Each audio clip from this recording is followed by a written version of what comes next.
Hi, Hi mate, how's it going? not bad. This has been a lifetime in the making, I was going to say. Yes, sorry for harassing you over the last No, year. I mean, eh, sorry for taking so long. Basically, everyone's spread out quite a lot these days. Yeah, it's been quite difficult to track everyone down. I No, did yeah, text, fair play. I did text the boys, Matthew and Jamie. Matthew is somewhere in North Germany. He lives in Hamburg now, so Okay. he was on holiday with his family, so couldn't make it. And Jamie is going to America, but he did kindly say that he saw the post and has added several annoying questions. Yeah, I was gonna say I think I'm gonna change the format of this episode because I got a lot of responses to that. So I Um, want to try and just include as many.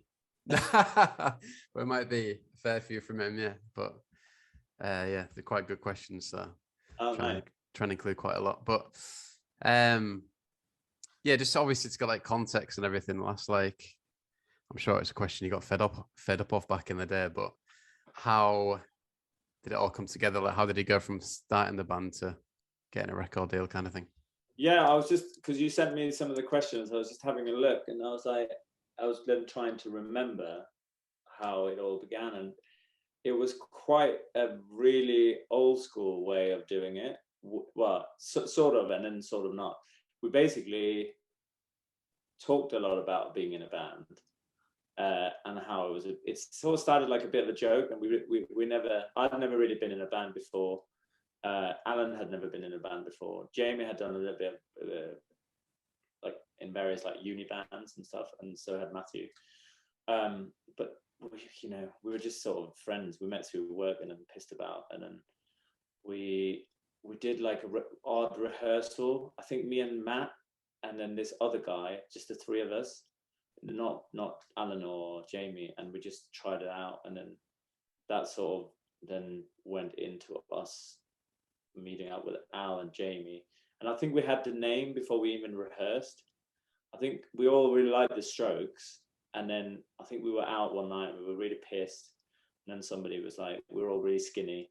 If we were that, we would probably be called the Bloody Rakes or something like that." And that's literally how it started. There was nothing more to it, and then because of that, we always made up silly stories about how we actually got together. So you can't really find any real stories, but that is the actual basic, very boring story.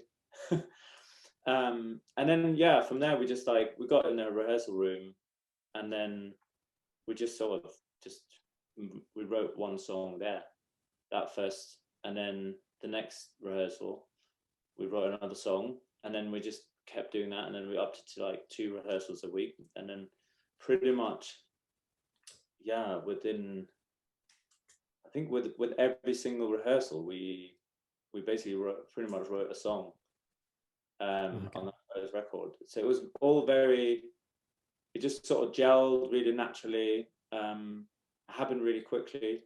Then we sort of scraped some money together and recorded a demo, and then in this like strange little, very odd little studio near the old Arsenal Stadium. It was called Oilville, I think.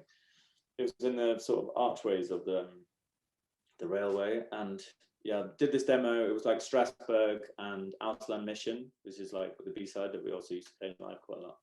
And then we literally super old school had it on CD. We walked around different venues and handed it in and asked if we could play a gig, and then we basically got gigs that way, like super old school. And then we sort of just kept gigging and just played live and played live, and there wasn't really, I mean, it sounds bad when you think about it, because everyone's like, "Oh, I've been wanting to be in a band for years and years," but it wasn't really like that. It just sort of happened, like supernaturally. And then we did this first gig with, I think we were like, somehow we were headlining. I don't know how. It was upstairs at the garage in Highbury Islington, and we were like playing with the heavy metal band and this like Brazilian punk band that we ended up befriending, and it was very odd, but it was just like it just sort of got together really quickly, and from then on we just like booked in gigs all the time. So we just played live so much.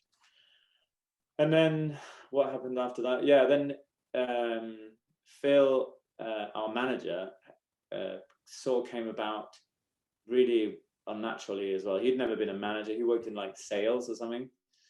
And then he had gone to uni with Alan and Jamie. I think that's how it went. Yeah, they'd gone to uni together in Brighton. So they sort of knew him. He was in bands as well, but that sort of never materialized. They were like trying to be the next Oasis or something. That didn't really happen. And then he was always really into bands. And then he just started doing stuff for him. He's like, oh, you know, it's like probably the dealer. It's like the best guy to possibly become our manager. And we didn't really have to search for anyone and have to go through that whole thing of someone trying to like poach you or anything like that. I just thought that happened. And it was never even a conversation. I think the first time was we overheard, we were in a taxi going to like a gig or something, like with all the drums and like the amps and guitars. Actually, we didn't have any amps, so it must have just been like, it was actually Phil's drums. We didn't have any equipment. It was Phil's drums and just like this one guitar we owned. And then overheard him on the phone talk to someone saying he was our manager. And it's like, what? Oh, right, okay. I guess that's fine. And then it sort of just like snowballed from there. And then he got more gigs. And then, yeah, it was just like one thing after another, just like a really natural build.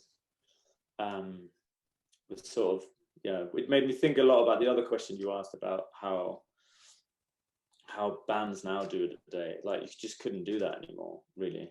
You have to have everything there and then, and you know, yeah, it's very different. So just going back to, you say, you know, you're writing songs every practice. Is it quite like a democratic system for writing songs? Yeah, I mean, in the beginning, it was like, I think it was just like, it was just that quite raw, punky energy that we all sort of had. You know, Matthew at the time would come in with something, just like play a couple of chords, and it was quite basic, and then we'd just sort of join in and then work around that. It wasn't like a fully formed song really.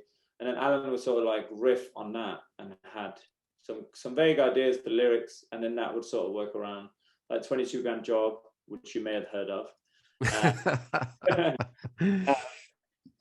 Like he'd actually been for this interview at the day of the rehearsal and had basically gone for an interview in the city and had hoped to get it. He obviously didn't end up getting it because he would have gone down that avenue instead.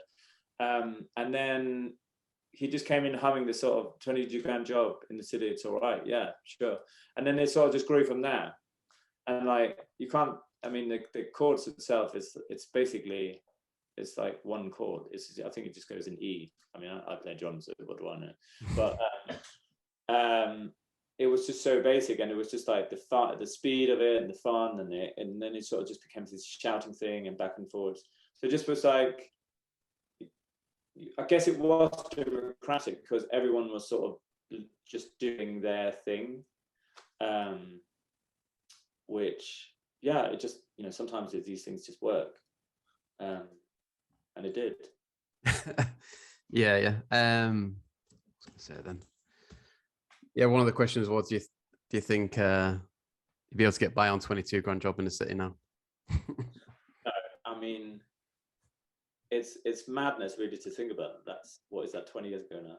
22. I mean, 22 grand. That's like what you start out on most places. But I mean, yeah, I guess to be honest, probably not a lot of things have changed. But you couldn't really live in London anymore. I mean, that was the other thing, you know, just looking at your questions, I was like, I don't know how, I really don't envy being in a band now. Like, it's just, especially, well, in London, really, it's like we just lived in various weird places for no money, earning not a lot, and then managed to get by. But like, you couldn't really do that now. You have to earn so much money just to live in London. You know, we used to live in, I lived in Hackney. Alan and Jamie lived in what's it called, Swiss Cottage. Matthew lived up in Hornsey, I think, somewhere. Like we all just lived in like sort of in the outskirts. Well, at the time, Hackney obviously was the outskirts, but nowadays, like, you know, you got to pay $2 grand for a flat. At the time, I lived with my girlfriend in this like weird. It was like an office. I think it was an old office or something. that had been converted, and then it was just like had this. It was just like, I guess they called it a studio flat, but it was just definitely not a studio flat. It had a door that sort of, it had a door in the kitchen that went out into the middle of the building, but at like a 3-story drop, but there was just nothing there. So we had to, like, whenever we had parties, you had to like put a note on the door to not go out there, most likely die. And we paid £260 a month. You know, you can't do that anymore. So therefore, you know, we did these rehearsals. I think we paid £40 for rehearsal, for like 4 hours, and then we managed to do it that way. You can't really do that anymore. Obviously, there's bedroom. You can do bedroom sort of things, but it's not the same. Like to be a band, it's just really. It must be really hard. Yeah, I don't know. I was listening to a song on his second album today called "Leave the City and Come Home," and as someone who's moved to London from like a northern city, I was actually laughing out loud at some of the lyrics because it's just very relatable. Yeah. So I was enjoying that. It's one of my favorite songs from not one of my favorite albums of ours. I mean, we only did 3, so you know. But yeah, I really love that song. I think it's really nice. And I thought the other day, just because having arranged this, I was listening to that Maxima Park's first record, and they've got like that last song as well, which is like what's it called, Acrobat, and it's got this similar vibe of like slowed down, which was a bit unusual for those bands around the same time.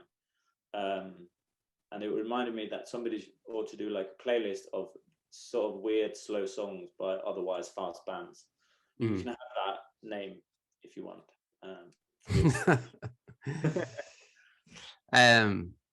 But yeah, I mean, I saw an interview. I was watching an interview. I think it was with Alan, who said you try and keep things simple in terms of songwriting. You wouldn't try and overcomplicate things. Was that right?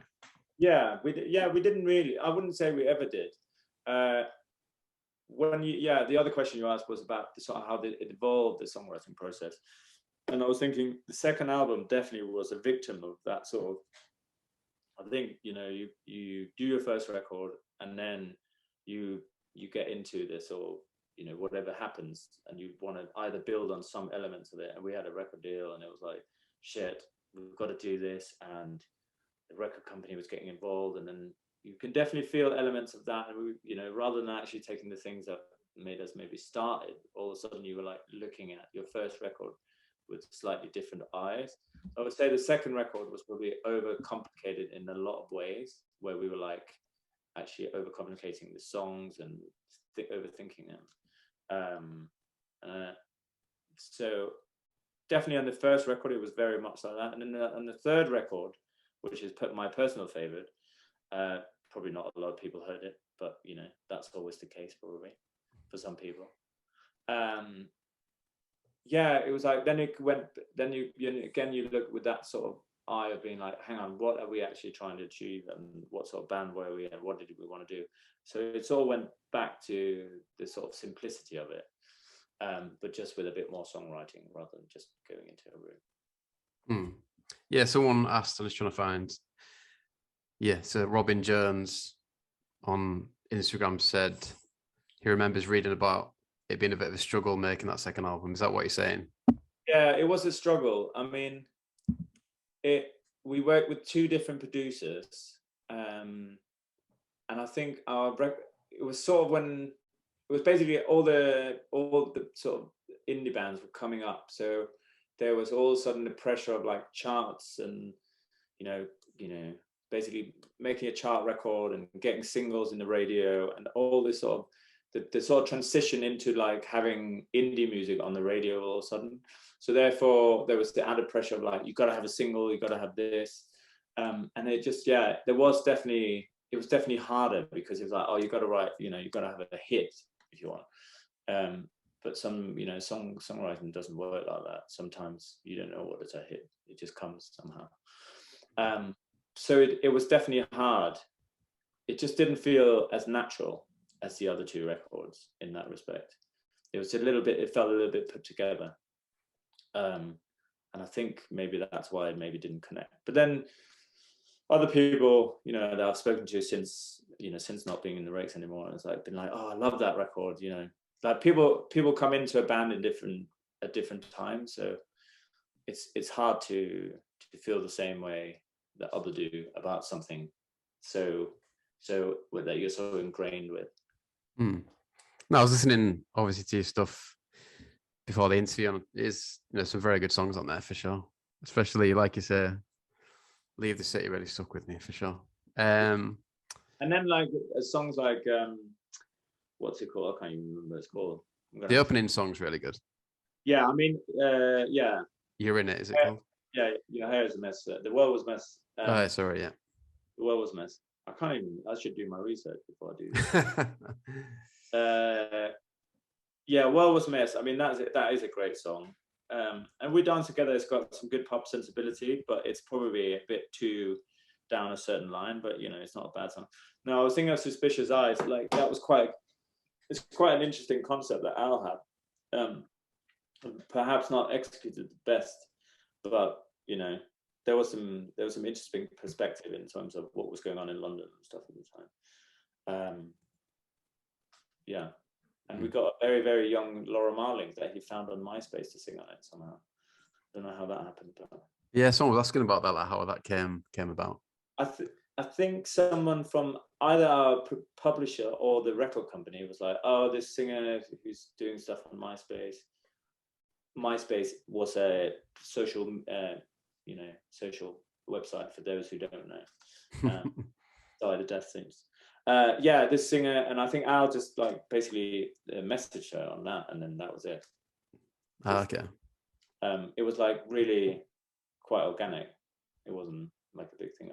Obviously she's massive now, and and then after that she did she sang on 21 with Mystery Jess as well. So she did a couple of cameos, I think, and then she did her own stuff. And there's a rapper on that song as well. Rackstar. Yeah. Yeah, Rackstar. I mean, I don't think it was just because of the name that sounded slightly like the Rakes, but who did it? Yeah, Al did as well. I think Al just found him on MySpace. He was after, to keep it fairly authentic, we basically wanted a young Asian rapper from London, somebody who could sort of put themselves in that sort of those boots of feeling judged upon, and then just found Rackstar. And I think he came on and we did the full version of that at Brixton Academy when we played that, and he came on and did it, which was great. But because otherwise I think can't remember if Al had a different version that would otherwise play live, because I don't think he did the full rap. I think he just did. He liked to say that if it was like a slightly rappy bit, it was a monologue, because he couldn't bring himself to do it rap. And I was reading, well, I either read it, I think, on NME.com. Quote from Matthew saying you're known as a bit of a boozy band. Would you agree with that? Yeah, I mean, we were a bit of a boozy band, definitely. I wouldn't disagree with that. We liked it. I think also because that's how we met each other. We used to get out and get pissed, and we were young. I mean, we were all quite boozy. I don't know. I don't think any bands from that era wasn't very boozy. Yeah. But I wouldn't say we were like really debauched though. We wouldn't like trash hotel rooms. We were politely boozy. That's the thing. Like, never trashed a hotel room, I like to think. But yeah, we would have a couple of drinks here and there. Did we do anything bad? I mean, there's probably thousands of stories of us being slightly drunk, but like no really bad behavior, I would say. I mean, we did get a question from Alex Capranos. Did you get a question from Alex? He said, I know back in the day, Lasse used to pretend to be me to crash parties and get free stuff. Did he once get chucked out of Kate Moss's house for bad behaviour when in that mode? Someone I met recently swears she was with me that night and saw it happen, but I wasn't there. Alex said this. Yeah. So I got thrown out, and then I mean, it could have happened. No, the joke was that people used to think that I looked like Alex, and therefore would in the street shout, "Oi, Capranos!" No, I think they actually would call me Franz Ferdinand. They obviously thought that his name was Franz Ferdinand. So then when we did a tour with the Franz guys, and then I think the joke became that actually it became even worse because on the tour it was a nightmare because I couldn't go anywhere because obviously we were just a support band, but I looked like, so whenever we went on stage, we wouldn't go and look, watch the band, but obviously people would go like, yeah, can we have a photo? And I was like, it's obviously not me because they're playing on stage right now. So it makes no sense that, luckily since my lockdown haircut, that shouldn't be a problem anymore. But, so I'm trying to remember this story. So what was Alex doing? I want to know what Alex was doing at Kate Moss's house. No, he's saying that you basically got into her party, pretended to be him, and then got thrown out. I don't even remember being at her party, but I mean, maybe. I'd like to. I'm going to message him and find the rest of this story. Because he said, he caveated that by saying, unless it was me and I just blotted it from my memory. So maybe. Maybe it was him. I mean, he wouldn't have gotten in if he pretended to be me. Though. He must have pretended to be himself, which probably worked. Did you have a lot of good relationship with bands back in the day? Like, people like the Paddingtons always spoke highly of you, kind of thing. Yeah, I mean, the Paddingtons were lovely. We loved those guys.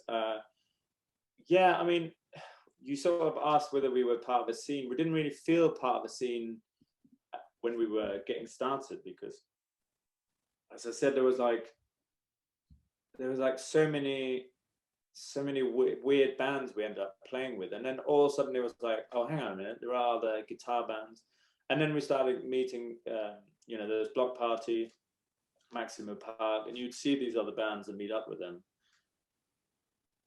and yeah, we hung out with them at festivals. There definitely was we were part of something, but I wouldn't say it was a scene necessarily. We weren't part of I know there was like a whole Libertine sort of thing, but we didn't really know those guys at all. I would say we were more part of like other London sort of bands like Art Brut, and who else was there that we met? Like Claw. Do you remember Claw? Yeah, I remember having a really good single. Yeah. I mean, they had some great songs as well. So you'd bump into people when you were doing other stuff, and then you'd see them. They would get like a bit of coverage here and there. I guess it wasn't as saturated as now, or you just see these other bands around, and everyone was really nice guys, so it was quite easy to see them here and there. Like Luke at Maximum Park, I've seen he's moved to Australia now, but I've hung out with quite a bit. He ended up sort of re-met him after leaving the band, and because he was a friend of a friend. Obviously Alex from Capranos, from Franz Ferdinand, from Capranos, whatever. Seen those around. Yeah, I mean, it's easy to. I mean, with anything, it's easy to hang out with nice guys or girls. I don't know what to say. It's like, yeah. It's all pretty organic kind of thing. It felt organic. And then in terms of that first album, recording with Paul Epworth, obviously prolific producer, and he was starting out at that time, I guess. But what was he like to work with?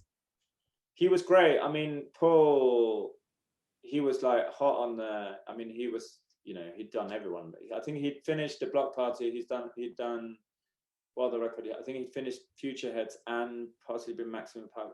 He was doing Us and White Rose Movement at the same sort of slightly overlapping, I believe. But yeah, he was great. I mean, he just got it. He got us as a band, and then he added a few flourishes afterwards, rather than overthinking it too much, and then sort of bringing it back together afterwards. Like he was really good, and then he was just like really tight. And everyone always says that first record, oh, it just sounds so live and so like fresh. But like of the three records, it's actually quite produced. Like everything is like, all the drums have like been like really compressed and like cut up. Everything is just like quite double take. The vocal, spend loads of time on it. So it's just a really nice way of recording. And he, yeah, nice guy. He was a bit of a party boy back then. I doubt he parties as much these days. But he was also just a really cool guy and like such a nice guy. You know, we'd go for drinks, and again, it just makes everything so much easier. And I think also that made the second album a lot harder because, you know, Paul was starting out at the time, so we were all sort of excited about what was happening. But then on the second record, it was like, you know, we went in with different producers, you know, and they were great producers, but it didn't have that same excitement that the first one had. But yeah, it is incredible now that Paul's gone on to make the records he has. I mean, he must be probably the biggest producer these days. Yeah. You know, when it comes out, that first album, it's getting like 9 out of 10 in NME, getting to the top 40. Like, what are your thoughts at that time? You kind of, is it hard to process, or what kind of thing? Oh, what the reviews? Yeah, I mean, it's so, I mean, it's great. That's the thing. It's great when people love something. That's the main, you know. I think some of the reviews are funny. Like when you look back at them, I think the NME one says like staggering or something like that. Like, really? It's like, I don't know about that, but you know, it's a good record. There's some good stuff on it. I don't know if I would use the word staggering. And like, I think sometimes it's just what people connect with. Yeah, it's really hard. I mean, music is so weird because it's like we were, as I said, we were doing it for fun. We were just doing our own thing, and then people just connected with it. And we weren't. I wouldn't say we were the best musicians at all, by far. You know, there's some bands out there with absolutely incredible musicians. We just had an energy, and we just loved playing live. And I think we have that natural organic growth. And actually, at the end of the day, it was just nice to connect with people who were into music. And then the reviews sort of come second. It is annoying that you have to then get, you know, you have to, on the second record, you have to then again get these reviews, and if they don't like match up and aren't as good, then everything, you know, you get down or you get high when people are really into it, or I don't know. Reviews should be banned, I think. People should review, or it should be less fickle. It feels like there's always so many things about reviewing. I don't really read reviews so much these days of like music. I think that's probably the best thing to come out of like things like Spotify and stuff. You can consume in a more natural way without having to read the reviews first. Yeah, I know what you mean. It's like recommended in a different way. Just less up to you kind of thing. Yeah. It's recommended by an algorithm who gives, you know, and it goes, oh, staggering. The algorithm says staggering. Yeah, the Mark Beaumont algorithm. Yeah, exactly. So yeah, how long are you able to enjoy that first album and how it's going, how it's been received, before you start thinking, right, yeah, we need to follow this up kind of thing? Well, I think we basically ended up doing a single in between that and the second record. So I'm trying to remember now. So the first record came out, I think in September, like autumn 2005. And then, yeah, we started recording it at the end of 2006. So we basically did like a full sort of cycle. And then I think it feels like forever, but actually it happened quite quickly because we did a single in between. So we were sort of like trying to keep the momentum going, but actually, thinking back, maybe that's exactly the opposite of what we should do. But you know, you live and you learn. I mean, as you said, is there anything you would have done differently? Like probably take time on the second record. What are you actually wanting to do? Don't get caught up in all that momentum, because I mean, it rarely produces better songs, and especially we were touring so much on that first record. you know, doing all on tours, then we're doing festivals, and then, you know, there isn't much time to really actually like even have an idea of what you want to do. And then, you know, back to the review thing, it's also then everyone's saying how bloody amazing you are, or whatever it is, and then you know, you get built up, and then you have these ideas, and then you go like, oh yeah, I'm going to write this, and we're going to do a next record. It's going to be like a sort of pub indie record, and it's like, hang on a minute, I wish somebody had been like, guys, go back and listen to that first record. It's like, what were you sort of doing, and why don't you continue with that, and then see, you know, nobody has to like invent the wheel on the second record. You can do that on the third or fourth if you really must. Yeah, yeah. Yeah, I always thought the way the Strokes did it was pretty good. Just like fire out a second one that's pretty similar sounding, that's still as strong, kind of thing. Yeah, exactly. And then they tried to do something really different. Well, not really different, but like long versions of their two first albums. Like some of those songs in the third album, I was just like, wow, this is a really long song. But again, there's some great songs. I love that. You only live. Is it once? Yeah, you only live. Yeah, amazing song. but I guess it's different for different bands, isn't it? I guess some don't have the opportunity to like fire out another one. Yeah. But yeah. Speaking of festival, you mentioned festivals, and Pete Shep on Twitter said, "I'd like a detailed account of the day of the Reading Festival show when Alan couldn't perform. Were you worried you'd have to pull out and then other bands stepped in to help? Or did you know a few days before it was a 16-year-old indie kid's dream?" Well, the actual gig. Well, I mean, the gig, Alan knew, we knew Alan couldn't make it for personal reasons quite early on, which is not my place to go into that. And we just released we must have been about to release. It must have been 2005. So we must have been about to release the record. So it was a big moment for us, and we sat down and were like, what the hell are we going to do? Matthew obviously occasionally sung, but at the same time probably wouldn't sing the whole set. And then we sort of just asked, I mean, I don't know how we got away with it. We're like, we asked the promoters, like, can we perform, but we're going to ask different people to sing it. And we did. And then Kelly was up for it. And up in Leeds, I think Paul from Maximo Park sung. Who else? Towers of London sang. There was a whole load. I think Russell came on as well from Block Party. There was like a whole load of people that came on and just stepped up and was like, actually, this is pretty fun. And it was like the nicest thing ever. And it was really fun. And it would probably nowadays be any A&R man's worst nightmare. What the hell is going on? This doesn't sound like the record. But it didn't matter, and we did it. It wasn't, I wouldn't say that's a detailed thing, but it was really quite organic. And then, I mean, Towers of London, they seemed to just be, I don't know how, but they were just the biggest fans of the band from very early on. We shared management company with them.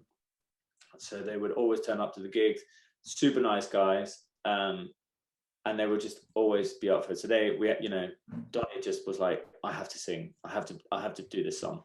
So he did. And it was great. Yeah. It was very organic. It just felt like something that you wouldn't see these days, I think. It just feels very commercial these days. I couldn't see that happening with a lot of bands, but maybe I'd love to be proof wrong for that. Yeah. I'd love to hear a recording of that if there is someone. I think even I might have sung a song. All right. Which is not good. I mean, yeah, I don't have a very good even voice recording voice. I think Jamie used to say I sound a bit like a quacking duck, which is wow. So even my singing voice must have been even more horrendous. So yeah. I always like to ask people about playing Jules Holland as well, because as a fan of like those bands, I just imagine if I was in that situation, I'd find it quite nerve-wracking. But how did you find it? Yeah, but back then as well, I mean, it was quite a weird Jules Holland. Loads of stuff happened, but it was pre-recorded, which was good. Ah, right. It wasn't live. I think nowadays they do one pre-recorded and one live. I can't remember but this was pre-recorded. But loads of shit just went a bit weird. So first of all, I mean, the funniest thing was we had to, the jam thing in the beginning, where everyone has to be like playing together, and Jules comes up and he's like, yeah, okay, I'm not going to do my impression of him. But he was like, okay, everyone's going to play in D, and we're just going to jam. And like Matthew and Jamie just look at each other. It's like, what's D? I don't know. Which one is D? Which one is D? So they sort of just wing it and managed to find a D. As I said, we weren't the best of musicians, but we sort of winged a lot of it. Later on, they discovered D, I'm sure, but this was quite early on. So that was quite funny. And then we did our performance, and then halfway through, I think it's like, I can't remember, I think it might have been 22 grand job. My drum monitor falls on me. It's on a stack, and I'm like, this thing is like crushing me, and I'm like, am I going to continue this performance? And I have to stop it. I'm really sorry, but I'm getting completely squashed by this thing that's fallen off. But luckily, it wasn't live, so that was quite weird. I mean, it's just nerve-wracking doing those performances sometimes, and also I think it doesn't always necessarily suit our music. Like, it always doesn't quite have the same feel and sound to it. And also, we always played so much faster when we played live. I think if you ever listen on YouTube to any like live gigs of ours, it sounds like we're all like taking so much speed. We hadn't, but it's a lot faster. I think we used to play like 20 songs in like an hour for our sets. And it's quite breakneck. But it was like, it was the energy. What else happened? Richard Hawley was playing, and his drummer like had a heart thing or something like that, so they had to take him off, and then Jules's drummer had to walk on. So the whole thing felt quite sort of mashed together anyway. So it sort of took a lot of the sort of live and pressure of it off, which was good. But yeah, those are never that fun. I don't really like the live TV performances. Well, there's another one I was watching where you ended up doing a collaboration on a David Bowie song with Lily Allen. I mean, that is the single worst. I mean, that's the live butchering of David Bowie that should never have taken place. I think we tried to we were going to do a Squeeze song, but it was for French TV, and they didn't know who Squeeze was. So right. And it was like, I think we wanted to do Up the Junction, which is a great song, and it would have been much more suitable for us. And we ended up doing that song with Lily. And I mean, that's what YouTube should take down. If anyone listens to this, go and watch it, and then you should see something that should never ever happen again. Especially because we all love Bowie, so it's not like we don't love that song. It's not our favorite song, but it's an absolute butchering. And then you just, as I said before, you just get roped into these things. It's like, yeah, you got to do it, man. You got to do it. Lily Allen, she's doing big stuff, and then it's like, and then you're like, what the hell? And then you watch it back, and you're like, oh my god, what the hell is this? Yeah, I mean, I'm assuming you're not a big fan of that cover either. I hope. Yeah, like you said, there's probably other songs that were better suited. I was just interested, like, why we chose that song. How last minute it was, and like whose idea it was. Really last minute. We did a. I think we were going out to Paris to film the show Ratata, and it was really, really last minute. And you have to do this. You have to basically do a collaboration. And Jamie and Lily knew each other quite well, so it was just like came about quite naturally. It's like, oh, let's do this song, and it's like, what should we do? But it also didn't. It's on so many ways it didn't suit. Alan's voice. Alan's singing is like a lot more like less singy and more like sort of punky. And Lily's got like this amazing voice. It's on so many levels. It's just so jarring. But we decided to do it anyway, and you have to live with these things. Yeah. And then at least you can laugh about it this many years later. I mean, it's not that bad. It's one of the worst things. I think it's also because we all really love, we loved Bowie so much. So it's like, yeah. Yeah, you're always going to be self-critical when doing something like that. Yeah. Yeah. And you obviously like weren't scared of doing collaborations. You did one with Lethal Bizzle for 22 grand. So Danny Nichols was asking about that on Instagram. Yeah, how did that come about? I mean, Lethal basically, it was sort of, there was a whole, he was obviously been doing grime for a while, and then the whole sort of Grindy came about, the very short-lived mashup movement, shall we call it, and had basically heard the song, wanted the parts, and then just did this. He basically did the whole thing himself. I wouldn't say it's a really collaboration, but Luther was like, he's like, again, just such a nice guy. We were doing some recording in London, and he came to the studio and he was like, I'm just going to do a video. Hope that's all right. I was like, what, like a music video? It's like, yeah, just, you're all going to be in. Matthew had left at this point. So if you ever, I don't know if it's still on there, but if you can find the video for this, the mashup, you'll notice that it's actually not Matthew, but somebody dressed really quite badly like Matthew, right. Yeah, who was a friend of Jamie's. The whole thing was just like really put together last minute. But again, it was a great mashup. Like, it was just like, again, happened really natural. He just basically took the parts, mashed them up, rapped over the top, and that was it. And then just took the chorus. And again, I think it must have been the following year after the Reading and Leeds that I couldn't make.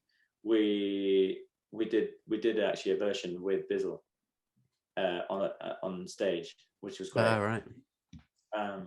Which was really fun. He came on, and then we sort of did a, I don't want to say mega mix, but we did a mega mix of the 22 grand job and Lethal Bizzle. Yeah. Cool. And also his lyrics are great. And then I ended up doing a video with Lethal for, he did Police on My Back later on, that I started, like, there was a load of me, Drew from Baby Shambles, and Dan, what was it? I can't remember his, and anyway, we ended up in his video for this other cover he was doing. So he did a few different things. Yeah. It just felt, I mean, as I said, it just felt so much more. You don't have to go through all the rigmarole of like labels and all this stuff. We was like, do you want to do this? Yeah, sure, why not? And you just did it. Nowadays, it doesn't feel quite like that. Yeah. And just with that second album, obviously mentioned it briefly, but just wanted to talk about the producer, because Jim Abyss, he produced first Arctic Monkeys album. So obviously must have been pretty in demand at that point. What was he like? How was he different to, say, Paul Epworth? Well, Jim was a really nice guy, a really good producer, but he had done a lot of stuff. He'd done the Kasabian record. He'd done, obviously before that, he'd done Monkeys, and then he'd done loads of stuff before then. So he was just like quite seasoned and quite, he just had a lot of experience. And how can I put this in and not sounding really unprofessional? We were quite a jovial band. So like we would like joke around in the studio and do all these things, and like sometimes we'd take the piss out of him a bit. I think we ended up nicknaming him Fathers for Justice. Sorry, Tim, if you're listening. I think it was the time when the guy dressed up as Batman hanging outside Parliament. I don't know if you remember. Right, yeah, I remember that, yeah. And like Jim was a nice guy, but I think we just didn't quite gel. So there was a bit of friction.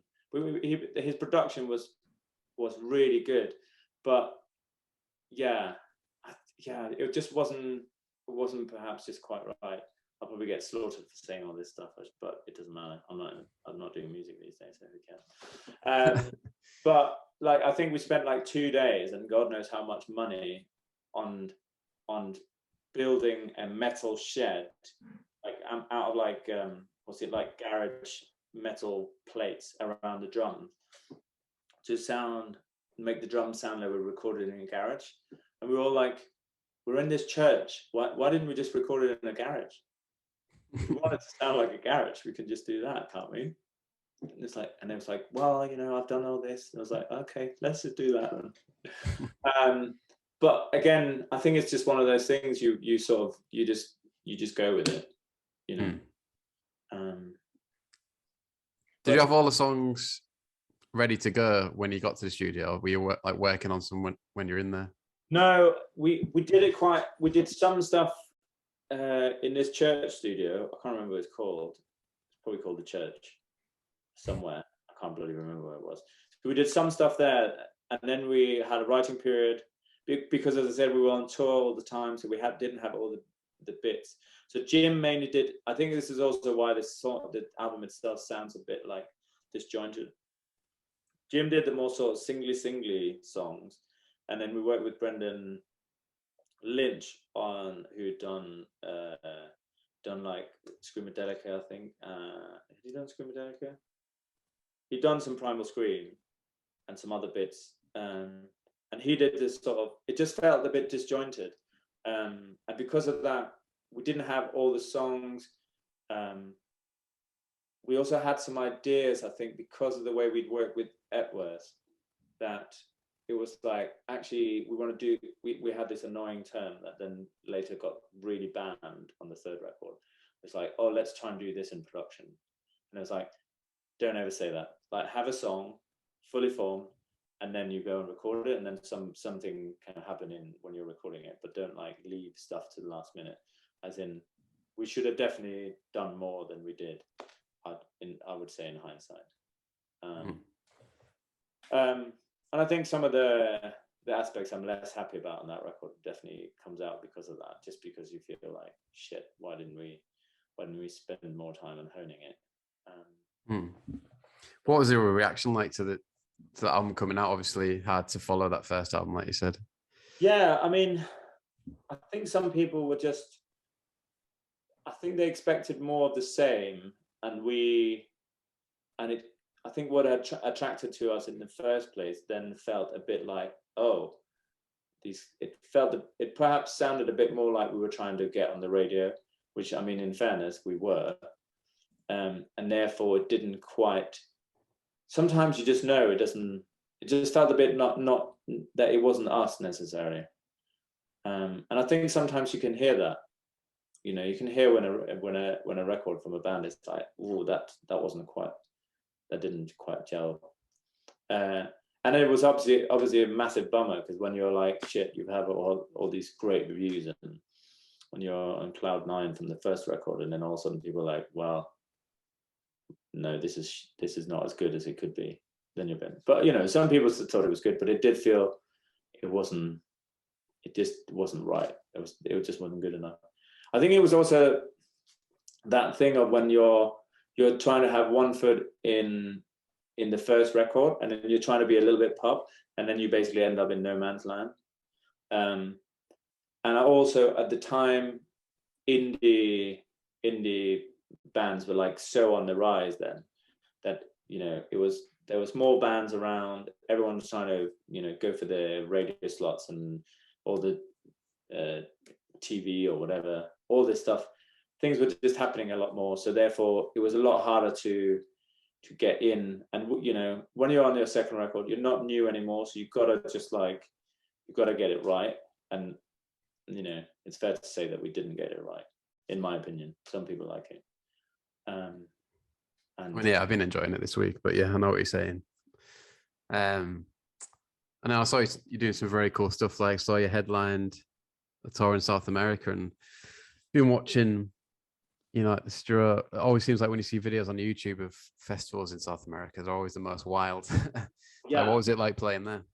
Yeah, we did Brazil. Brazil was amazing. Like, just like, I think with everything, you go, just America in general, like North and South, you go there and you're like, how these people, you know, it's different back then. It's like, how these people know about this music, and they, you know, they're singing along, they're just going ape shit. And yeah, Brazil or South America, they just love it, because bands don't make their way there that often. So when they do, and I think also a band of our size, that's perhaps not, you know, they obviously get U2 all the bloody time.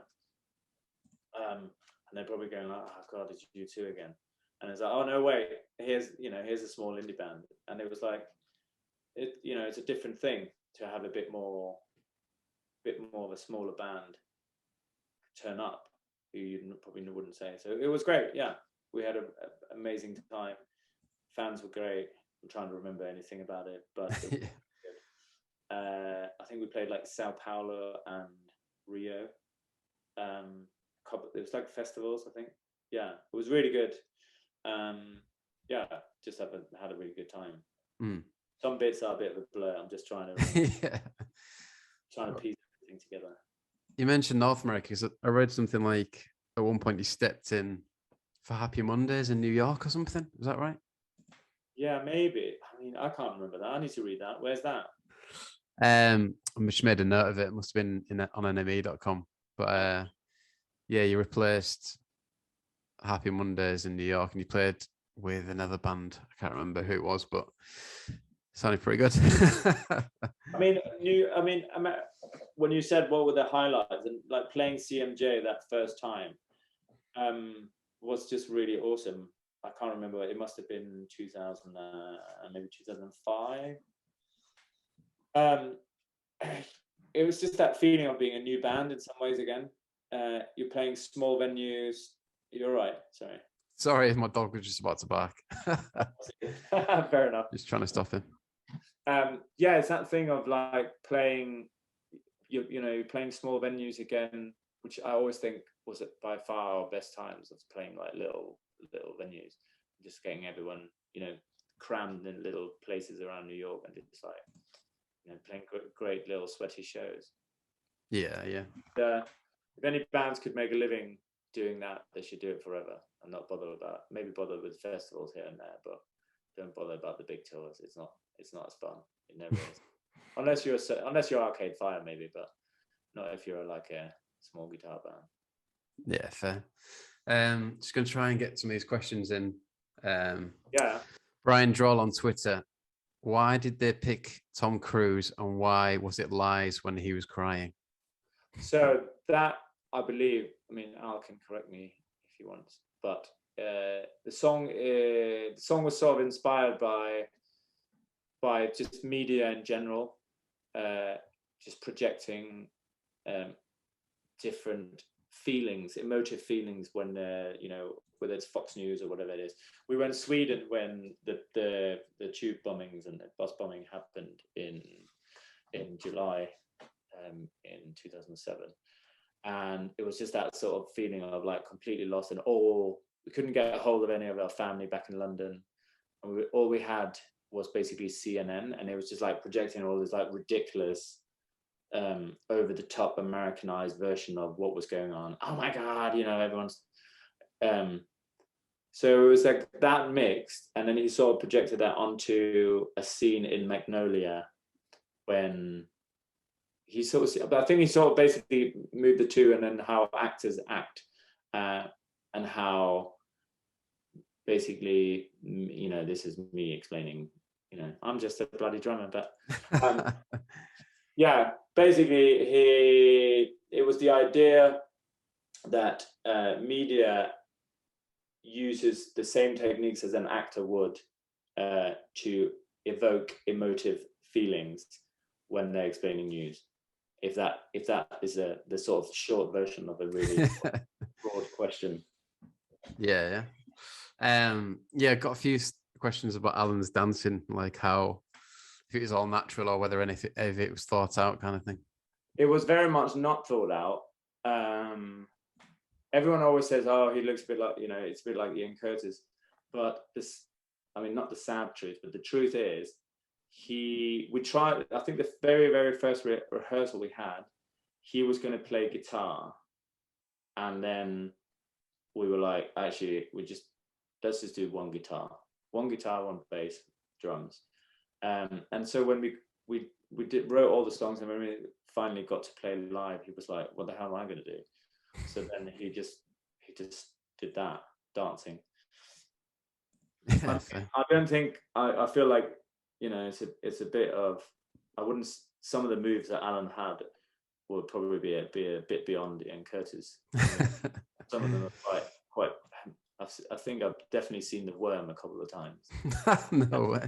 And various leg humping of both Jamie and Matt. So it was. I think it was just like, it's just to have a bit of a laugh most of the time.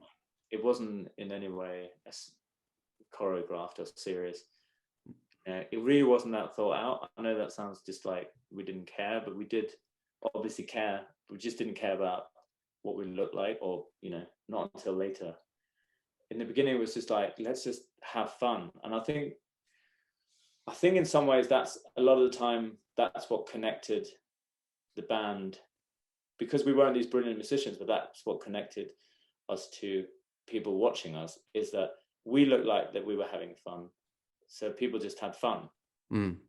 Whereas most of the time, if people look like they're in a serious band and everything's like quite moody and, oh my God, these guys are so cool in so many ways, then everyone sort of becomes a bit apprehensive of they don't really want to dance, or they don't really want to do anything.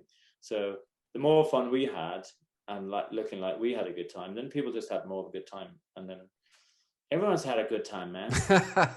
That reminds me, just obviously watching all this stuff again, kind of a similar vibe to Art Brut in the way, you were quite self-aware and that you were having a laugh, essentially.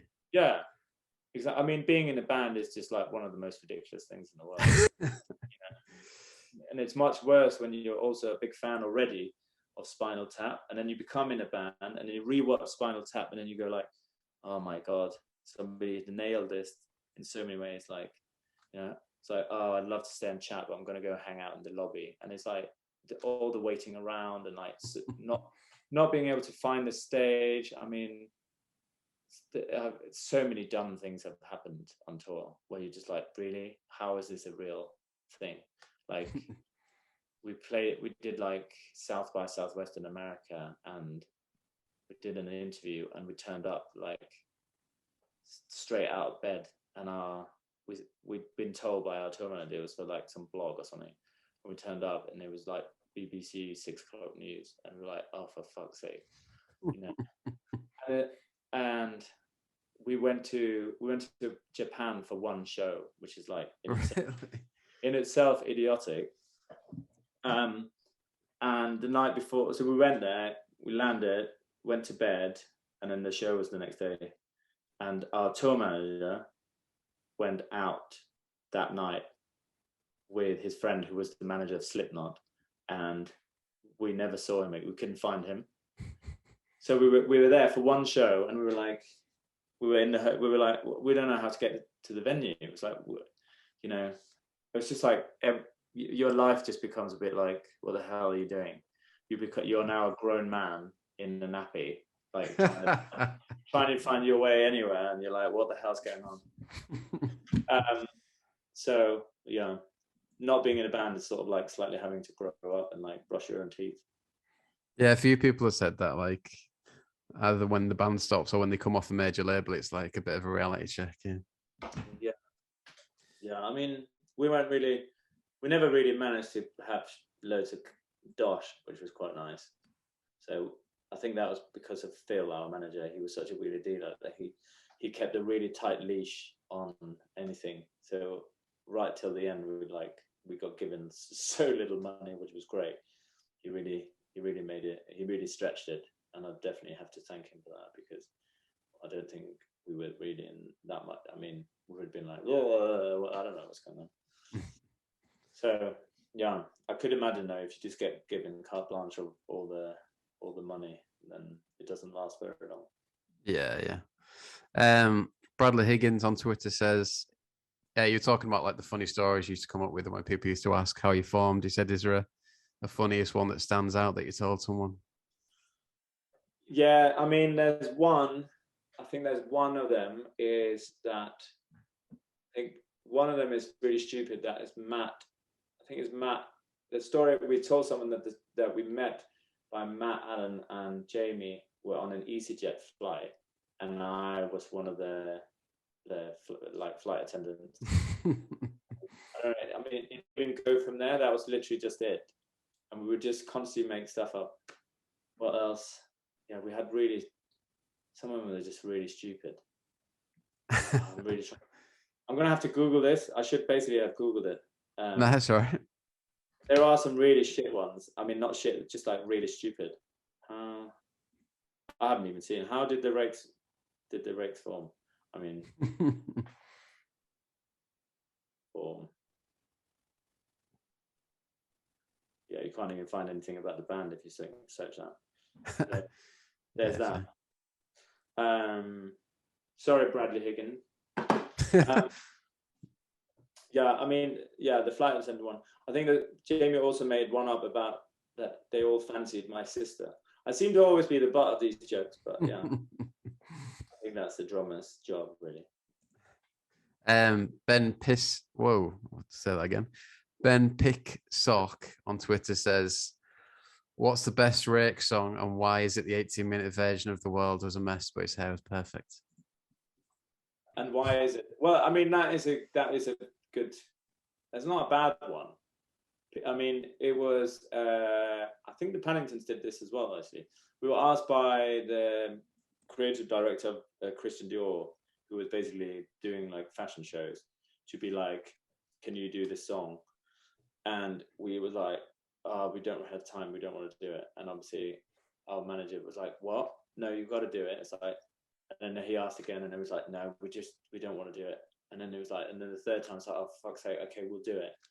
And then we went in with, I think it was Al, who was Paul Epworth's assistant for quite a few tracks.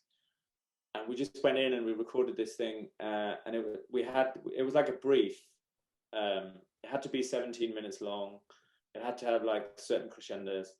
And then, yeah, we just came up with different parts. And then that's sort of how that song came about, which is I mean, I have to say, Matthew is the king of the riffs.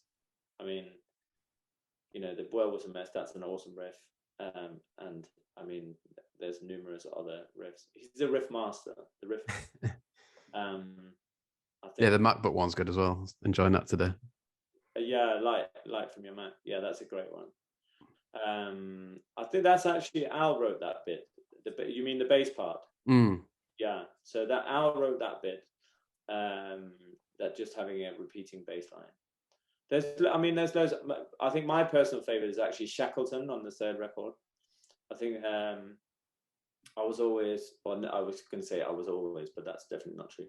I became a very big, what are they called, television fan, and therefore, I think it was a great way that of having those slight elements of almost, I don't want to say proggy because prog is a bad word, but there were like, can you say post-punk prog? I guess you can. There are those slight elements of just having like more of a journey to a song, which was very unlike for us. I mean, we always had like, you know, verse, chorus sort of thing. And that song was very much the opposite, but at the same time felt very concise. So I really like Shackleton, and I think Alan's lyrics on that are really good, and Matthew's playing is bang on as well. And Jamie had a bass. That was always a joke. That was actually one of the stories about how we got together. I think we used to say, you know, Matthew very good at guitar, very thoughtful, you know, like had all these crazy good riffs. Alan very talented lyrics. Lasse, you know, very energetic, drumming, he's playing hard, and Jamie, he had a bass. Occasionally Jamie got the butt as well. So Ben also asks who would win in a fight between the Rakes and the Ludes. I don't know if there's a story there or something. God, the Ludes. That was an early tour. Who were we on tour with? Can't remember who. Was that an Others tour? Maybe. It might have been an Others tour. I can't remember. Anyway, we shared a bus with Ludes. I mean, to be honest, they would probably win. I think most people win in a fight with us. I don't think any of us are really good. I mean, also we're incredibly skinny and bony. Like, get a few elbows in. Yeah, I mean, maybe that. Yeah, maybe if three of us get together and swing the last one, then maybe. But I think Ludes would probably win. Yeah, fair.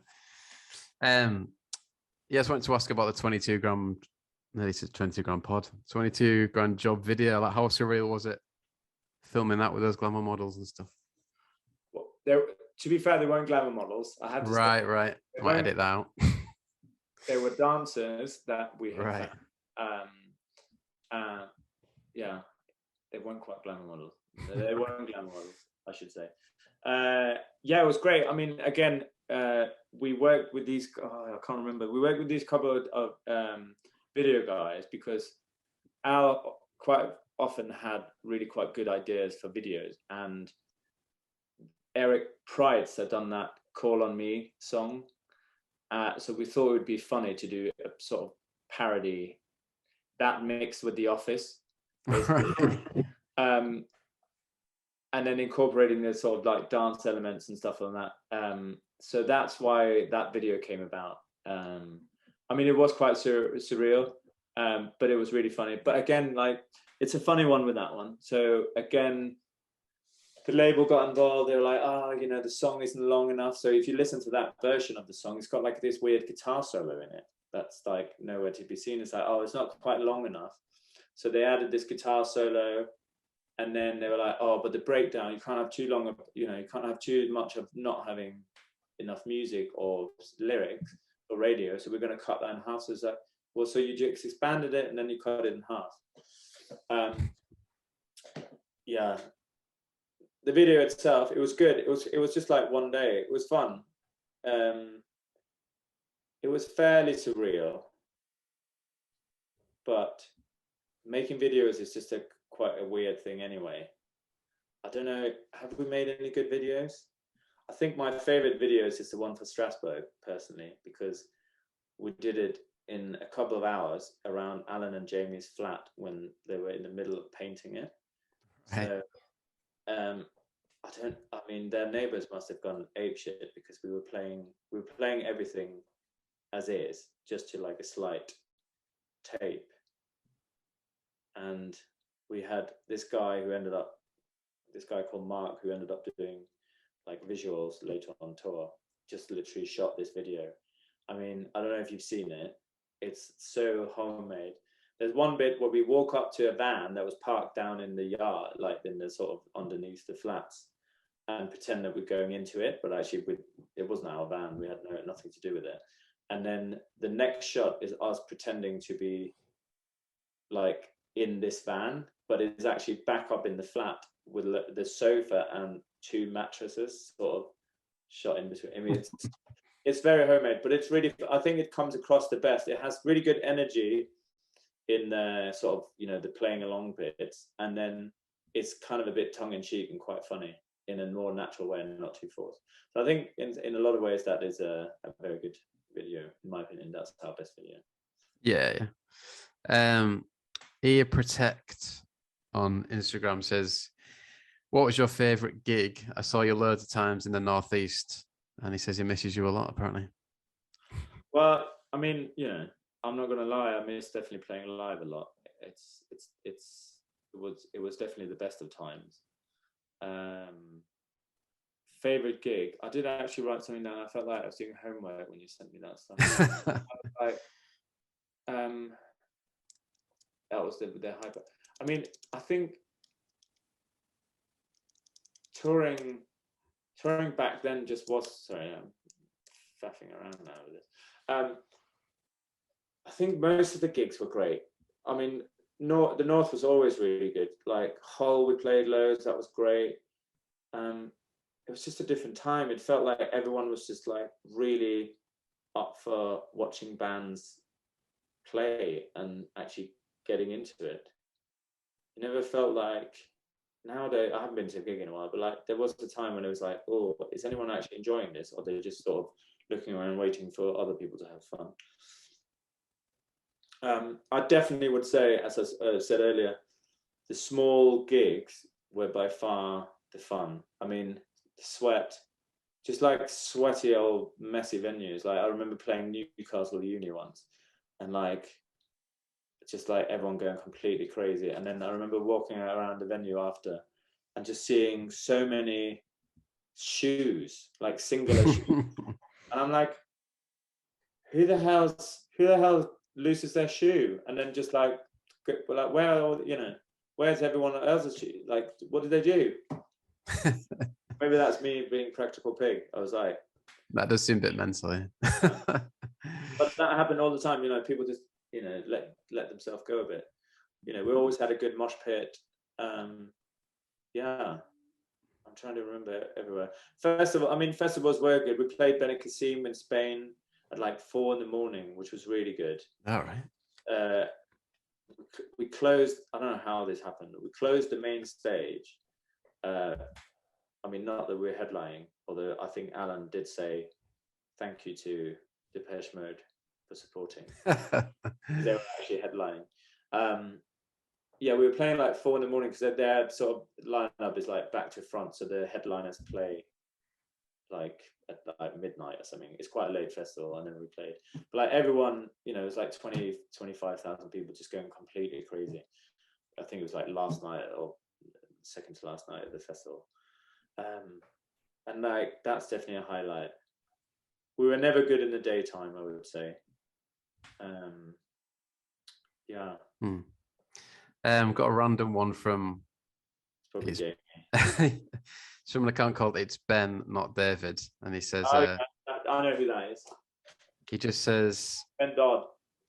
Did he ever meet Moby dressed in a toga? Yes, he did. That is true. That is true, Ben. In fact, I think that might actually have been Ben Stagg himself. So Ben was the uni friend of Alan and Jamie from Brighton, and a really, really lovely guy. But as happens on tour, you miss certain events. So Alan, Jamie couldn't make his stag. So therefore thought of the brilliant idea of basically we had a run of festivals and then basically just took him on tour with us for a week, of which I think we wore togas for the whole entire time. I mean, yeah, which in itself is like sort of jovial and unprofessional, but at the same time it was really funny. We did all the shows and you know, not in togas. But yeah, we did, I can't remember, I think it was called Hurricane Festival in Germany, and Moby was playing as well. And obviously we had to get a photo with him, all still dressed in a toga. And Moby most likely was like, who the fuck are these guys? Yeah. I think also Katy Perry was playing and we managed to get a photo with her. Ben's going to have to remember whether he got a photo with Katy Perry as well. But yeah, quite unusual. Yeah. We always had sort of stragglers of various kind. We had a friend of ours, Robbie or Mark. He always went by 2 different names. I don't know why. I've never actually found out whether his name was actually Robbie or actually Mark. But we met him on one of our video shoots because he did hair, and he became a really good friend. And then he came to watch us play in Amsterdam. And then we had a big party after the show, went back in the bars and everyone like partied. And then he obviously just like fell asleep on the bus and then woke up, and we were like somewhere in Germany, and he was like, fuck, what am I going to do now? And then I think he worked at some salon in East London, and it was like, I'm now on tour, like, so because it's not that easy because you're constantly moving. So he was like, I'm sort of stuck here. So he just there and then took some time off, and then I think he stayed with us for a week or 2, and we made him at the end of every set, we made him play 1 note on the triangle as the closing. So we'd have this big like I think we used to close at that time with The World Was a Mess. We would have this like big kind of bombastic sort of crescendo, and then he would just walk on stage with a triangle and do 1 thing and then walk off again, very jovial, but you know, what else are you going to do? You've got to have some fun. Yeah. So yeah, we would occasionally have random people coming on tour with us. So yes.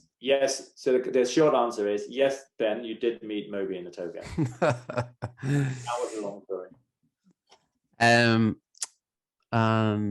yeah, it's the third album that you mentioned recording it in Berlin, and I read a quote from one of the band, not sure who it was, just said like the London music scene at the time was very dull, and it was like wading through a swamp of shit. It wants to be somewhere more inspiring. Yeah, I think that was basically I think we were all just a bit. I think it was around the time that the sort of the death blow uh, of the indie, what was it called, the indie landfill, got tugged around, and it just felt like everyone. I think also from what we had been through on the second record of just being like feeling a bit like out of touch with what we were actually doing as a band, and that we weren't really happy with everything. I think we were like, hang on a minute, why are we, constantly trying radio this and like getting on the Radio 1. I think Six Music had just started happening then. And then it was like, actually, we just need to get out of here and not feel like we were part of this thing. So we basically wrote all the songs completely, very much unlike the second record, down to like minute details, and literally we demoed loads of stuff, and then we went through it again, cut loads of stuff away, and literally it was like, it's this middle 8, 2 bars too long, like cut it. I mean, as you can see, the record itself is like less than half an hour long. It was just like a completely different method of just being like, actually, this is a good way of writing, of just being like exactly how we should think about it. If it's there for a reason, we keep it. If it's not, let's get rid. Lyrically, I think Al wanted to be a bit more ambiguous as well, and get a bit of weirdness in there. Mainly about, there's quite a lot about like feminism and like sexuality and weird sort of like just a few little weird vibes here and there. And then we were very inspired. I think we were really into like Bowie and Iggy's sort of journey together when they went to Berlin. Obviously, you can't relive that. It's like a different city. I mean, it's completely different now to when it was when we went there. But we did find a really incredible recording space. I can't remember how it came about, called the Funk House. I don't even know if it still exists, but it was like the recording. It did like radio plays for the East German radio, and it had basically just been like left on the day that the wall came down, and people just literally like, they had like an office building next door, and you could go around and you could just see like these offices where people, there's still like cups of tea and like people's pens, and people had literally just got up and walked out, and it was still like derelict. No, in Berlin now it's definitely not like that. They would probably have like sold the flats or something, because been commercialized quite a bit. But it was this like incredible old building, and it had, the studio itself was unbelievable. It had various like incredible live rooms. It had like this weird dead room where they record like outside sounds. So you could, if you listen on Bitchin' in the Kitchen, there's like this weird sort of gravel pit walking. It had like weird caves, and it also had a whole nother section of like orchestral, enormous recording space.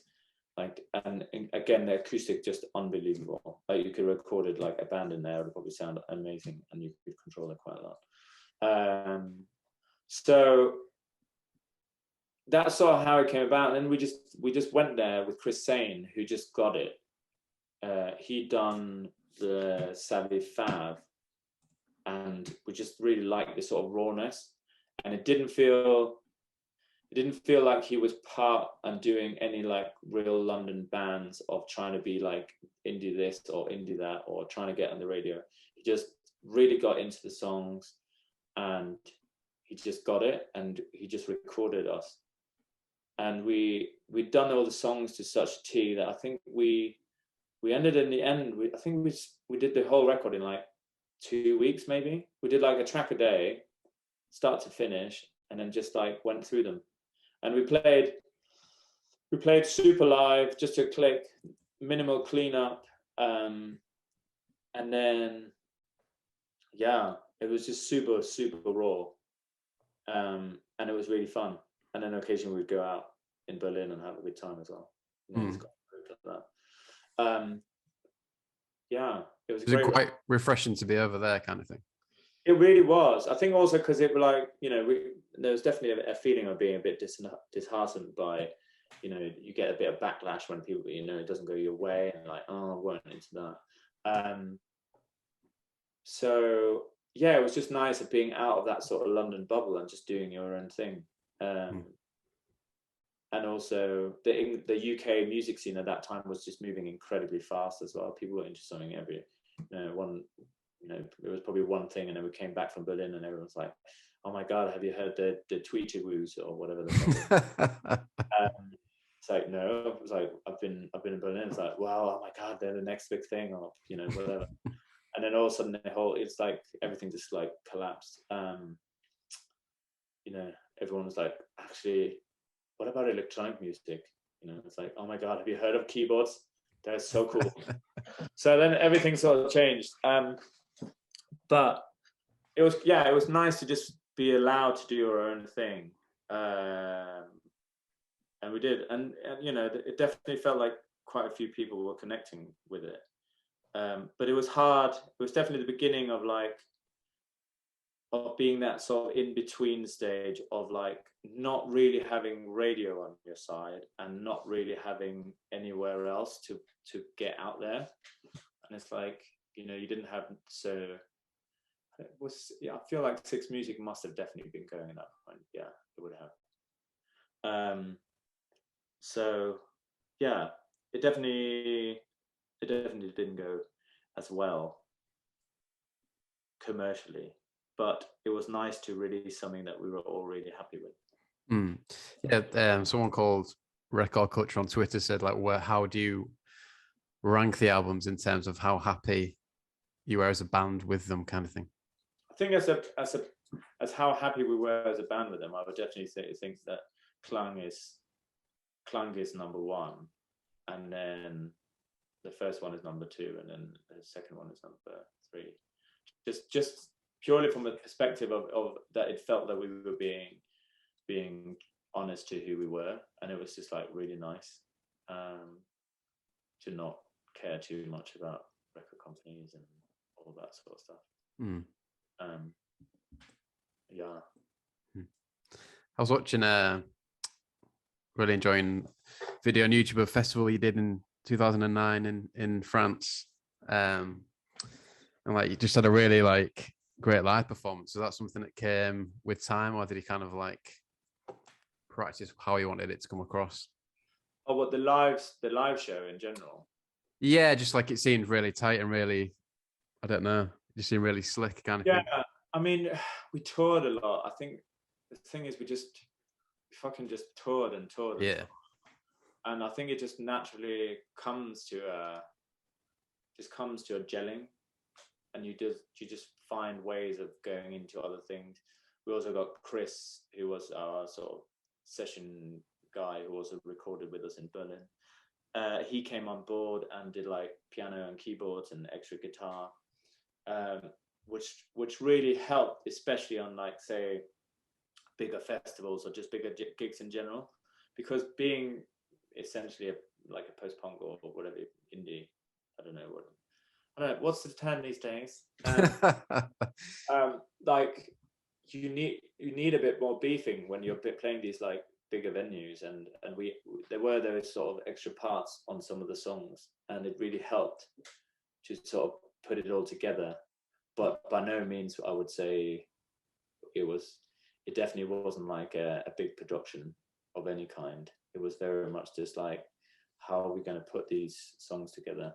I think sometimes I wish, when I occasionally have sort of dipped in and seen these like live takes again, I feel it'd be nice to have some of the slower songs a bit more.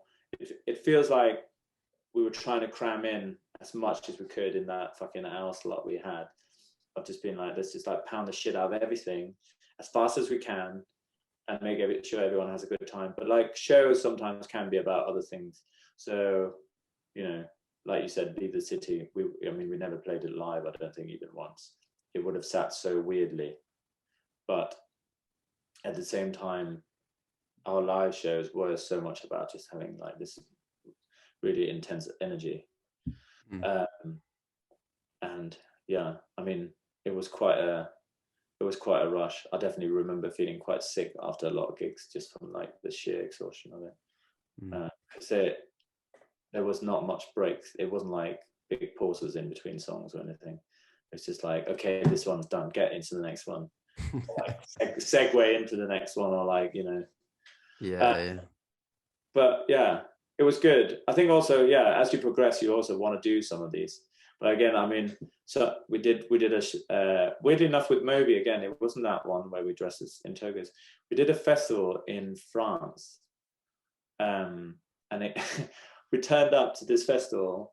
There's a couple of funny stories actually. I feel like I loved our tour manager, but there were a couple of things where we were like, hang on a minute, he got his finger quite on the pulse here. So that was one of them. We turned up to this festival and we're playing this festival, and we're like, what's going on? Why are we playing so late? What sort of festival? Anyway, it turns out we're headlining this festival with Moby. So they have like alternating stages, and we're on. So Moby's on, and then we're on, and we're like, so hang on, we're headlining this enormous festival, like I think it's like 15,000 people, but nobody had told us, and it just again felt like, what the hell are we doing? Like, why? Like, could someone not have just like been like, by the way, guys, you're doing this? Yeah. So again, probably not quite as professional as it could have been. This story isn't quite as bad as the time we turned up for a gig, and we turned up, we were on at like midday. The whole crew was like stressing, running around, and it felt like the festival was only just coming together. Everyone's running around. Our stage guy was like yelling at people on stage, like, what's going on? We're on it like an hour, doesn't feel right. And then it turned out our tour manager had got AM and PM mixed up. So we were on at midnight. Right. So yeah, these things go wrong. Again, back to the Spinal Tap. Yeah. Then you obviously like calling it a day, like the quote from, was it Alan that Alan put out saying, if we can't give it everything, then we're not going to do it. Is that something you all felt at the time, or how did it work? Yeah, I mean, when bands split up, there's a lot more to it, but I don't want to sour anyone's porridge, whatever you say. But one day maybe the long, boring story will come out. But there was definitely, I think the part of it was that, it's true. I think we couldn't all maybe put in 100% anymore, and therefore, as Al rightly said, it's like, what is the point? You know, I think again, a lot of it stems back to that second record. It's like, you know, we'd made a third record, and we'd made sure that we wanted to do it for the right reasons, and not sort of delve back into the sort of easiness of like trying too hard to get into various pop records. I think that's the PC version. Right, fair enough. Yeah. And you know, a lot of people asked, you know, what are the chances reunion gig? I mean, I think it's not. Let's just say it's not in my court. I mean, it'd be fun. Although I don't have my drums anymore, but yeah, who knows? I don't know.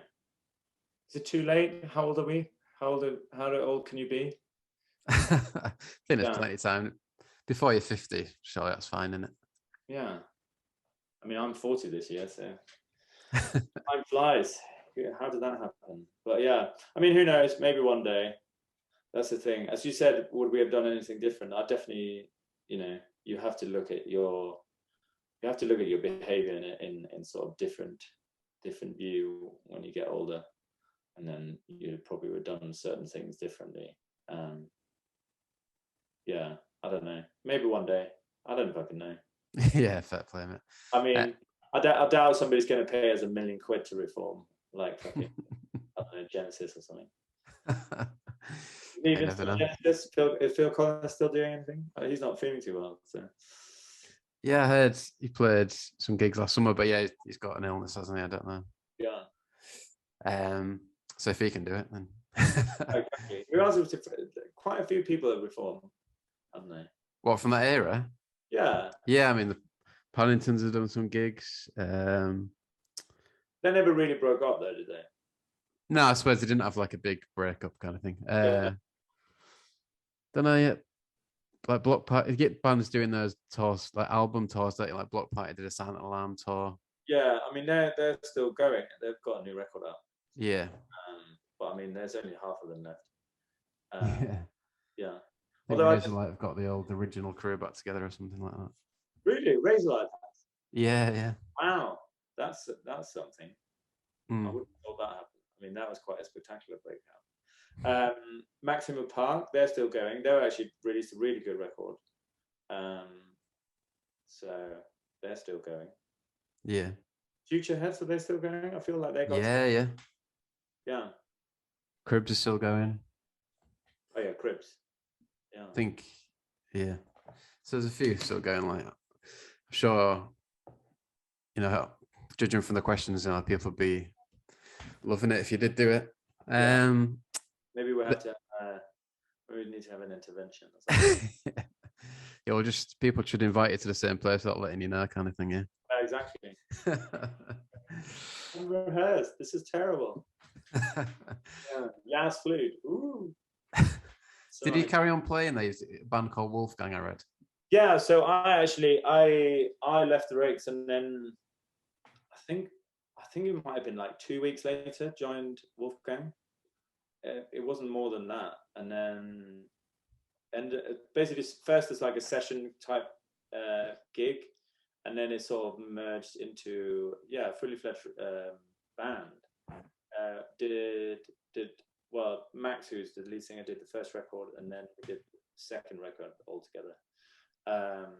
So I sort of got that out of me. I mean, I would definitely say that having done the first thing, this was like a very different. It was like a major label, very pop, which was fun. I think you can dabble in a few different things.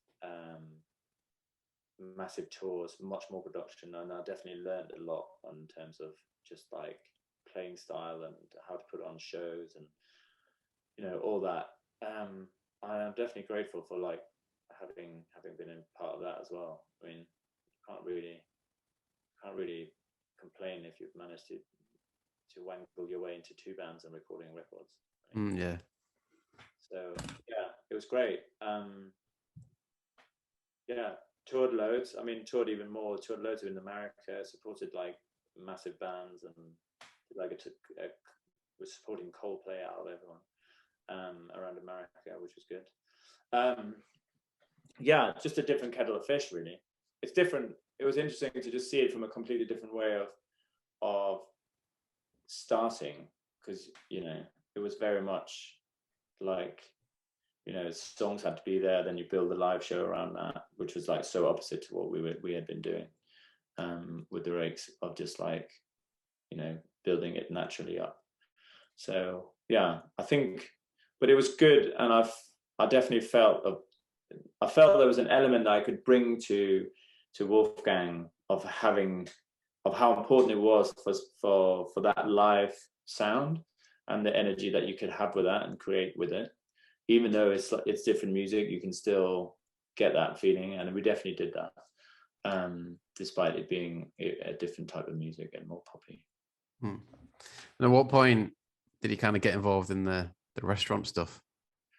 Yeah, so now I'm a chef. I think I'd always sort of lurked around, and whenever I wasn't on tour, I would be cooking and just doing like dinner parties for like having people around for dinner, cooking loads of food, and then it just was like I'd been touring for like maybe like 10 years, more than 10 years, 12 years I think, and I was just like, I didn't want to tour anymore and be away all the time. So I managed to somehow get into a line of work where I'm basically just working all the time. So it's like completely the opposite. And And in some ways it's quite similar. You know, you go in, you do your prep, which is a bit like a sound check, and then you do the service, which is a bit like a gig. So some elements are quite similar, which is great. I really love it. And the biggest difference, and one of the biggest things I love so much about it, is that the creative sort of element is so instant. I think sometimes the problem with music is you procrastinate over it and you overthink it, and then you draw it back, and you know, that sort of instantness you have in food, that you make something and you send it out and you get instant feedback, and then you can change it, or you can leave it, or you can do something else. It's really satisfying. Whereas music, you know, I think, you know, you can spend 2 years, or, you know, people spend like 10 years making a record, and then people can be like, in an instant, go like, yeah, I heard that, that's shit. And then you go like, fuck, I've just spent 10 years on this, you know. Or you can spend 10 years and it's really good. Like, you can, it obviously goes both ways, but it's like, I just love that instant creative process. Would be nice if music was a bit more like that. You know, there is definitely a one of the bands that with Wolfgang that we toured with, who is an American band called So Sly. They're trying to do things a bit different, and literally just, you know, creating music, releasing them themselves, and in that way sort of, you know, trying to have that more immediate thing rather than having these like crazy album cycles. It's really hard because people consume music so differently. You know, I love every album. Yeah, I think it's so nice to listen to a whole record. Singles are great, but like, you can't beat a whole album, and you can't just come up with an album and release the day after, sort of thing. So I think it will be hard. I don't know. Who knows what the future of music is? Yeah. And what's the name of your restaurant if people want to come try it? It's oh god, I shouldn't say this. Oh, it's up to you, yeah. It's called Llewellyn's. It's down in Herne Hill. Okay. Yeah, down near Brixton. Right, cool. Then yeah, just one last one to finish on that I sent you. Like, if you did have a funny story about the Gallagher brothers, or just maybe a big name in music. I mean, you're giving us some already, obviously. I do actually have one with Noel Gallagher, which was a very early. We did, well, our very first TV performance we did with, what's his name, Tim Lovejoy. Did this thing called Tim Lovejoy and the All Stars. It was sort of like trying to combine music and football in some crazy way. And Tim was like he was early really into the bands, and then he was like, oh, come on this band. And we were like super new, brand new band. So it was us, the Happy Mondays were playing as well. And then Noel Gallagher was on the program as well. And so we did this sort of music bit, and then we were watching the sort of playback, and then Tim sort of interviews Noel Gallagher, and they do like a cut thing where they've seen us on there. They're sitting at a sort of opposite each other, and then there's a screen. They watch our performance, and then Tim goes to Noel, so have you seen any new great bands recently? And Noel looks at the screen and then looks back at Tim, and then he says, no. So, you know, that was the scathing sort of like, oh, right, okay, cheers, Noel. But no but, you know, you got, you know, hands down, bit of honesty. Well, he probably didn't want to miss that moment to crack a gag, did he? Yeah, exactly. I mean, that's the thing. But I think I like that. I mean, I've never been an Oasis fan, and I'm not really into neither the side projects. But they're fucking funny. I mean, you can't take that away. Yeah. I think it's really refreshing. Everyone is always so. I think that's the thing. Is like you've got to like that sort of, you know, genuine humor that you can get away with anything, just like really rings up, and it's like the sort of swagger, but it doesn't feel like it's put on. It's just like it's just like comedy gold all the time, which is brilliant. So yeah.